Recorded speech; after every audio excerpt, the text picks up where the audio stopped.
One of the most interesting things we can do in writing fiction is subvert expectations. That applies on a macro, big picture level with major plot twists and reveals, but it can also apply to the small details that you weave into your novel, which give it that unique fabric and texture that keeps readers coming back for more. This is especially true in the science fiction and fantasy space because that texture contributes to and fleshes out our world building. If you want to flip these little details on their heads, even for something as innocuous as the weather, and you want your character or characters to prioritize and enjoy something other than fair winds and sunny skies, my question is why? Not as in why would you want to do that, but as in what's the world building or character focused mechanism that creates that opinion? The obvious reach is a vampire, right, who is not going to want it to be super sunny out, but you can extrapolate from there. A weather mage or someone who can control water is going to want it to be more humid or nasty or rainy or squally out. Different species in your books may be more or less resistant to or tolerant of the cold or extreme heat. How can you play with that idea of what we think of as being ideal weather in our world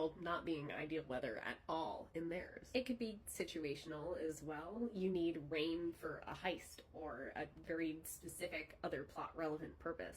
But you can also play with emotion and expectation and pathetic fallacy. In the video this comment was from, I had a commenter talking about how wrong and almost paradoxical it felt that it was a beautiful, fair, sunny day when her father passed away. There's a beautiful and very sad W.H. Auden poem that does this, and to sort of round out this video, I'm going to read it to you.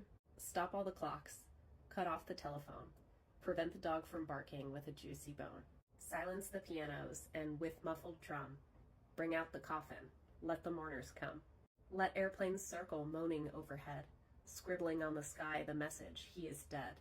Put crepe bows around the white necks of the public doves. Let the traffic policemen wear black cotton gloves. He was my north, my south, my east and west, my working week, my Sunday rest, my noon, my midnight, my talk, my song. I thought that love would last forever. I was wrong. The stars are not wanted now, put out every one.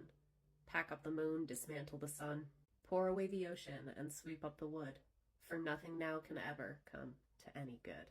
I have always loved that poem, even though it breaks my heart a little every time I read it. And even though I spend most of my time on here talking about prose writing, specifically novella and novel writing, I think the lesson we can take from this particular poem of Auden's and the figurative language employed within it is that the use of these environmental details is impactful in their juxtaposition. Specifically, the juxtaposition of a lot of that fair weather, normal beauty of life against the wrenching grief of losing a loved one too soon.